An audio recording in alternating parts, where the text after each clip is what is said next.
les industriels, par définition, ce sont des gens qui ont le moral, parce qu'ils ont l'habitude d'affronter les tempêtes, justement. Et vous savez que notre industrie savoyarde et française en général est très exposée à la concurrence internationale, donc les tempêtes, on en a vu pas mal.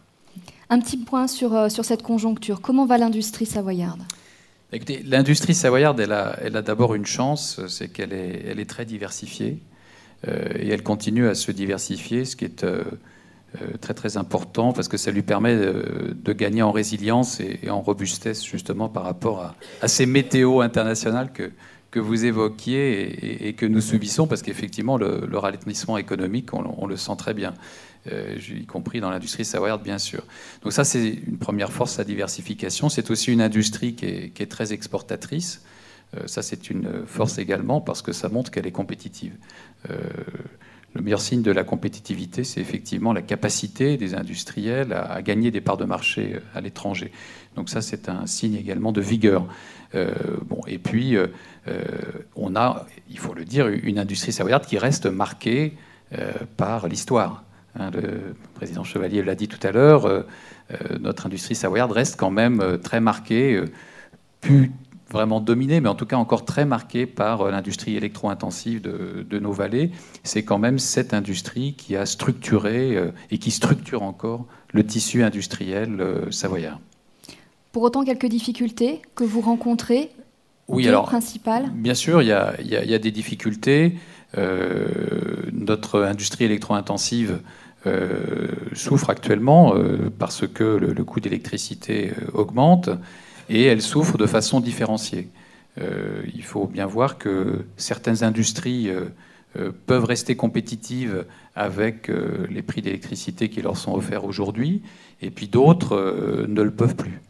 Et pour celles-là, et je pense en particulier à l'aluminium, il faut trouver des solutions différentes parce que au prix actuel de l'électricité, vous savez que le prix de l'électricité en France a été largement re-réglementé. C'est un peu compliqué à expliquer, mais aujourd'hui c'est très largement re-réglementé, retarifé, et le tarif actuel qui est proposé ne permet pas à tous d'être compétitifs. Donc il y a effectivement là un enjeu très très important pour certaines industries électro-intensives savoyardes. Pas toutes, mais en tout cas certaines que j'évoquais tout à l'heure.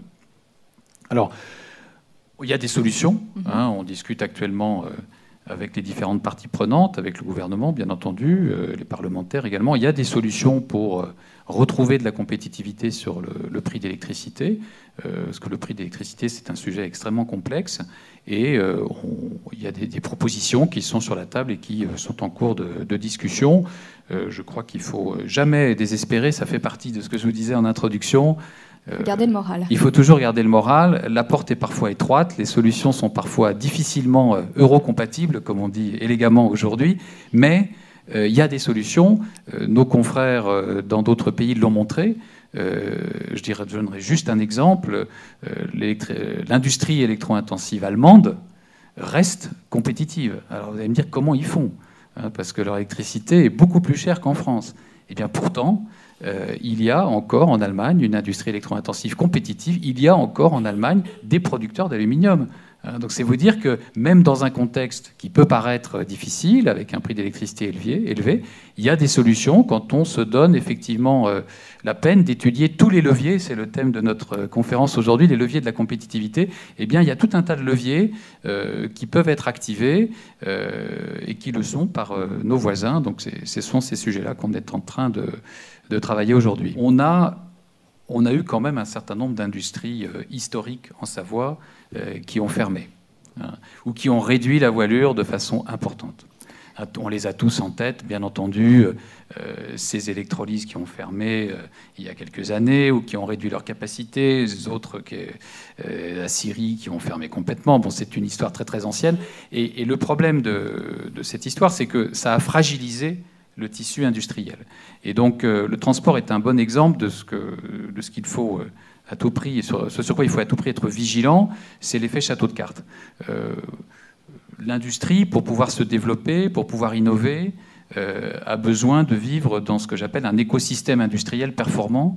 et compétitif. Et dans un écosystème industriel, il y a bien sûr tout le réseau de sous-traitance, et on a la chance en Savoie d'avoir encore un réseau de sous-traitance et de compétences qui est vivace et qui continue à se développer, mais c'est un réseau qui est très fragile. Donc on a un réseau de sous-traitants fragile, et il faut prendre bien garde à ce que les donneurs d'ordre restent en nombre suffisant, avec une activité suffisante pour pouvoir faire vivre, alimenter ce réseau de sous-traitance. Et puis le deuxième exemple que je prendrais, c'est effectivement le transport ferroviaire de fret. On a un transport ferroviaire de voyageurs, tout le monde le sait, qui est particulièrement important, en particulier l'hiver, et qui fonctionne très bien, mais on a un transport de fret ferroviaire qui a beaucoup de difficultés, parce que tout le monde comprend bien que pour justifier d'une organisation de fret ferroviaire en Savoie, il faut qu'il y ait un volume de transport de fret suffisant, et les gros volumes de transport de fret sont apportés par les grands donneurs d'ordre du département, et en particulier l'industrie lourde, l'industrie historique, l'industrie de nos vallées. Et donc le rétrécissement du périmètre industriel de ces industries conduit à une fragilisation des infrastructures de fret ferroviaire, et conduit à un désengagement progressif de l'activité fret ferroviaire, et en particulier de fret SNCF, de notre département. Et il y a deux exemples très précis. Il y a quelques années, fret SNCF a fermé toute son activité marchandise à Albertville. Elle a rapatrié sur Saint-Jean-de-Maurienne. Donc vous voyez aujourd'hui la difficulté et tous les risques qui pèsent sur cette activité de fret ferroviaire. S'il y avait à nouveau une fermeture d'un grand donneur d'ordre, comme par exemple Rio Tinto Alcan à Saint-Jean-de-Maurienne, ça serait une fragilisation supplémentaire de cette infrastructure de fret ferroviaire, un éventuel désengagement également de fret SNCF sur cette plateforme de Saint-Jean-de-Maurienne, avec des conséquences extrêmement graves sur la compétitivité des donneurs d'ordre restants. Parce que le transport ferroviaire, c'est pour nos industries de vallée le seul mode de transport qui permet de rester compétitif malgré l'éloignement lié à notre position en fin de vallée. Donc c'est très important de maintenir contre vents et marées ces infrastructures-là. Au niveau de la compétitivité, on essaye de regarder quels sont les plus et les moins de l'industrie, de notre industrie savoyarde.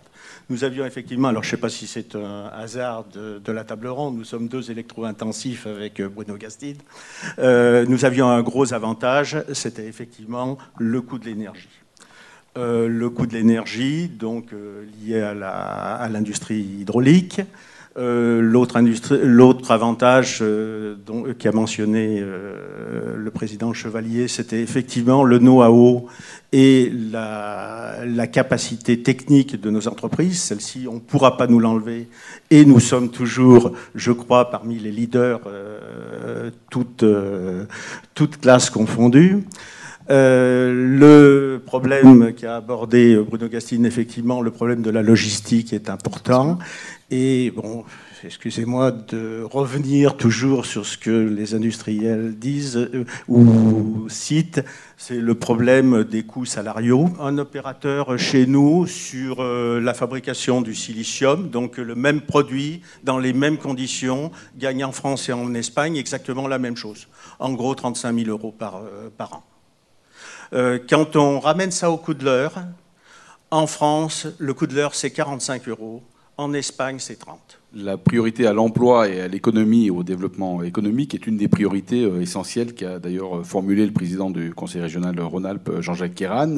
Et cela se traduit par diverses actions. Alors, une des premières actions, je reviendrai après par rapport à ce que disait le président Chevalier sur la richesse de l'homme, qui me paraît être la première des actions qu'on doit faire, mais en même temps, je voudrais quand même rappeler quelques chiffres. Au niveau de la région Rhône-Alpes, par exemple, nous aidons de manière très importante les entreprises, surtout les laboratoires de recherche. Et je cite un exemple parce que nous allons le passer à la commission permanente de début octobre, un exemple qui intéresse de près le sénateur Vial. Nous allons, par exemple, la région va donner 2 400 000 € à Ines sur une plateforme liée à la nanosécurité. On aide aussi, par exemple, beaucoup le tourisme. Nous sommes dans la vallée de la Maurienne. Moi, je pilote le contrat territorial emploi-formation sur cette vallée. Le président le disait, il y a l'industrie et le tourisme. Bien, par exemple, nous étions, il y a quelques jours en arrière, avec le conseiller régional Christian Rochette au Carélis, où nous allons donner 300 000 € d'aide pour les rénovations des centres de vacances.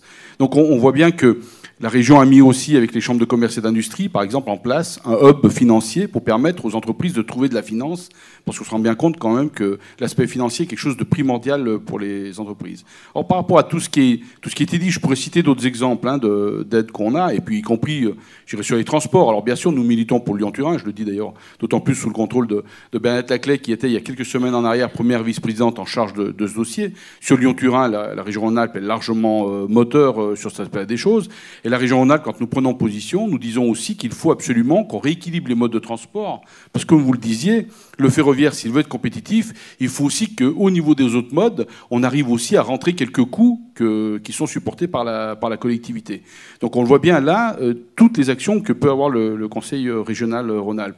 Sur les différents sujets qui ont été abordés concernant, entre autres, la partie des coûts salariaux. Alors, on cite souvent les coûts salariaux les plus faibles, mais je prends par exemple d'autres coûts salariaux qui sont plus hauts que nous.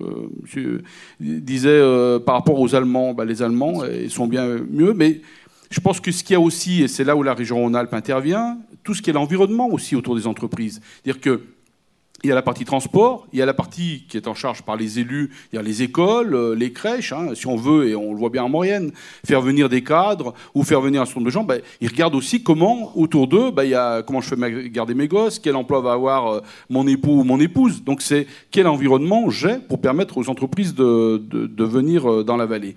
Et donc, y compris, l'autre partie que nous tenons beaucoup au niveau de la région Rhône-Alpes, c'est la partie humaine.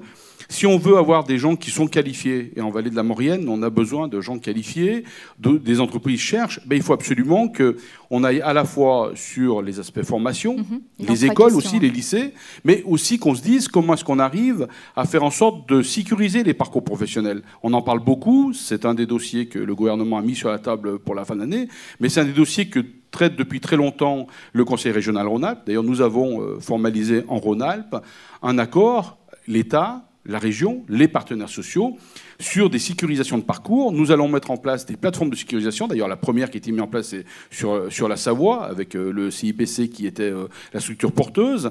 Et cette plateforme de sécurisation va permettre, justement, quand l'entreprise a des difficultés ou commence à avoir des difficultés, former ou faire autre chose plutôt que de licencier. Justement pour permettre, au moment où ça va mieux aller, vous avez tout à fait raison, je suis comme vous, je suis un optimiste et j'espère que ça va repartir, mais si on s'est débarrassé, comme vous l'aviez dit pour la SNCF, mais si on s'est débarrassé de notre richesse humaine dans l'entreprise, au moment du redémarrage, c'est plus compliqué parce qu'on n'a pas les hommes qu'il faut, et puis il faut remettre en route des tas de processus de formation, alors que le carnet de commande, on voit bien, à la fois il peut disparaître très vite, mais il peut aussi revenir très vite. Donc cette plateforme de sécurisation, c'est ce que nous allons mettre en place, j'irai au niveau de la Savoie, avec la direction du travail et puis avec les partenaires sociaux. Puis, si vous permettez, je terminerai, juste sur une chose. Vous parlez de compétitivité des entreprises. C'est certainement vrai, j'irai au-dehors de notre frontière. Mais moi, je crois beaucoup aussi à la complémentarité des entreprises.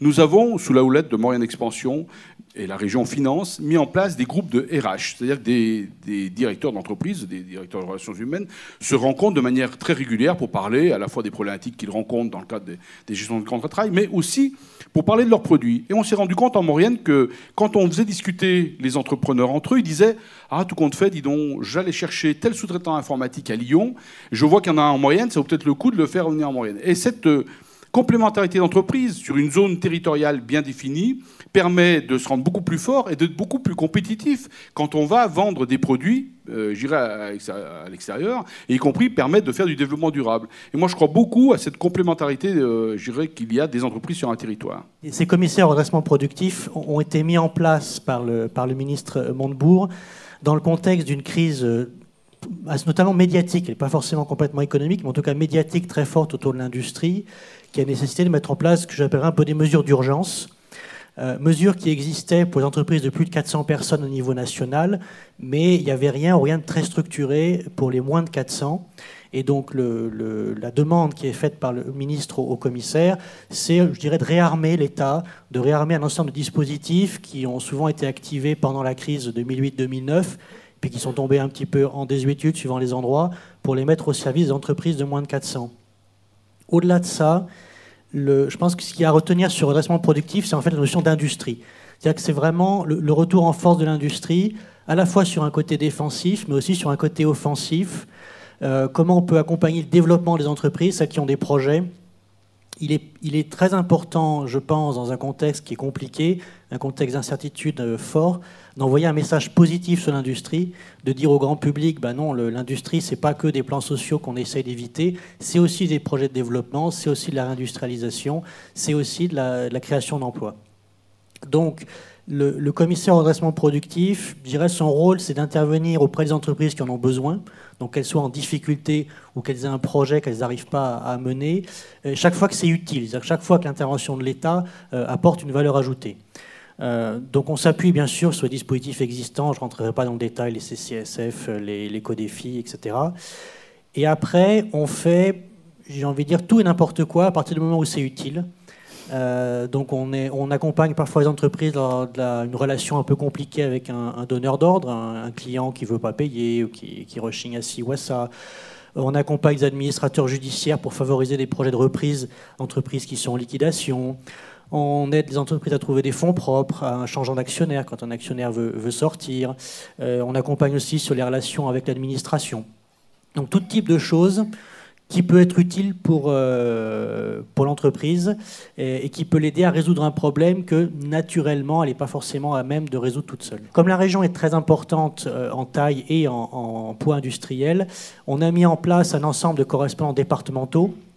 Donc en l'occurrence en Savoie, c'est via l'unité territoriale de la DIRECT, Direction régionale des entreprises, la concurrence, de la consommation, du travail et de l'emploi. On a mis en place une adresse mail qui est assez compliquée, mais que vous trouverez sur le site internet de la DIRECT et qu'on relève régulièrement. Et surtout, j'ai envie de dire, on s'appuie sur tous les réseaux existants. Donc je pense en Savoie, Savoie Sauvegarde notamment, mais ça peut être également le conseil de la CCI. Enfin, tout interlocuteur en qui le chef d'entreprise a confiance et vers qui il peut se tourner pour exposer son problème est susceptible d'être un relais vers le commissaire au redressement productif. Le plus important, parce que c'est vraiment ça l'élément clé, le facteur clé de succès, c'est d'intervenir tôt. C'est-à-dire que plus l'ensemble des acteurs publics qui peuvent accompagner l'entreprise, dont le commissaire, mais pas que lui, sont au courant tôt des difficultés, plus on peut agir facilement. Voilà, donc je pense que le message principal, c'est de dire si vous sentez que ça va mal et que ça risque de vous dépasser, n'hésitez pas à faire appel à quelqu'un en qui vous avez confiance, qui pourra traiter votre sujet en toute confidentialité. Il relaiera, il remontera jusqu'à moi s'il y en a besoin, il n'y a pas de problème. Mais surtout, ne restez pas tout seul avec des difficultés qui vont que empirer et qu'on n'arrivera plus à résoudre lorsqu'on sera vraiment à la dernière minute.